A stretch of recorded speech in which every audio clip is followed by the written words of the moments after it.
अस्सलाम वालेकुम मेरे दोस्तों। अरेबिया और तुर्की के रिलेशन को लेके एक बड़ी डेवलपमेंट हुई है जद्दा सऊदी अरेबिया के अंदर। मोहम्मद बिन सलमान और तुर्क सदर रजब तैयब एर्दोगान दोनों की मुलाकात हुई, आपस में तोहफ़ों का तबादला हुआ और इसको लेके तुर्की के अंदर रजब तैयब एर्दोगान के मुखालिफिन और अरबों के अंदर वो लोग जो रजब को पसंद नहीं करते, उन्होंने बड़े तंज के जुमले कसे, एर्दोगान को नीचा दिखाने की कोशिश की। लेकिन शायद इस वीडियो के अंदर इस सबक के साथ ये पैगाम भी मौजूद है कि लीडरान कैसे होते हैं। हमारी पाकिस्तानी सियासत के लिए अगर कोई मुखलिस हो के अपने मुल्क की बेहतरी के लिए काम करना चाहता है तो मेरा ख्याल है शायद उसे रजब तैयब एर्दोगान के रवैये से सीखने की ज़रूरत है।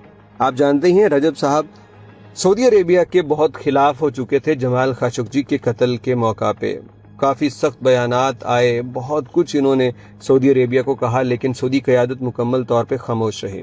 फिर इसके बाद क्या हुआ, मामलात ठंडे पड़ गए। काफ़ी अरसा के बाद तुर्की को अपनी इकॉनमी के अंदर प्रॉब्लम आई।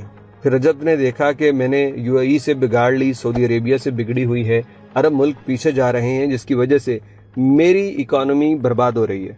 तो रजब साहब ने आहिस्ता आहिस्ता करके तमाम अरब मुल्कों से अपने ताल्लुकात दोबारा बहाल किए और फिर उन्होंने वो जितनी भी रंजिशें थीं जो अब तक उनकी शायद ज़ाती लड़ाई में भी बदल चुकी थीं, उनको ख़त्म करके अरबों की तरफ पहला हाथ बढ़ाया। फिर अरबों ने उसका मस्बत जवाब दिया और आज ये जद्दा सऊदी वली अहद से मिलने के लिए आते हैं और साथ में 2 गाड़ियां लेके आए हैं जो इलेक्ट्रिक कार्स हैं और ये मुकम्मल तौर पे तुर्की के अंदर तैयार हुई हैं।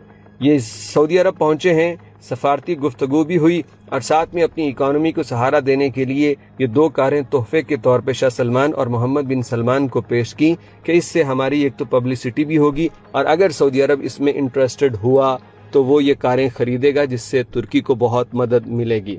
मेरे अजीज दोस्तों, अगर 3 साल पहले चले जाएं तो शायद ये मुमकिन भी नहीं नज़र आता था कि रजब तैयब एर्दोगान कभी मोहम्मद बिन सलमान से हाथ भी मिलाए। लेकिन आज जब उसके मुल्क को ज़रूरत थी, उसने पुरानी बातों को भुला के अपनी कह लीजिए कि नाक रगड़ के, मैं ये इसलिए कह रहा हूँ कि आसान नहीं होता कि आप किसी बंदे के खिलाफ बात करें फिर उससे दोस्ती का हाथ बढ़ाएं।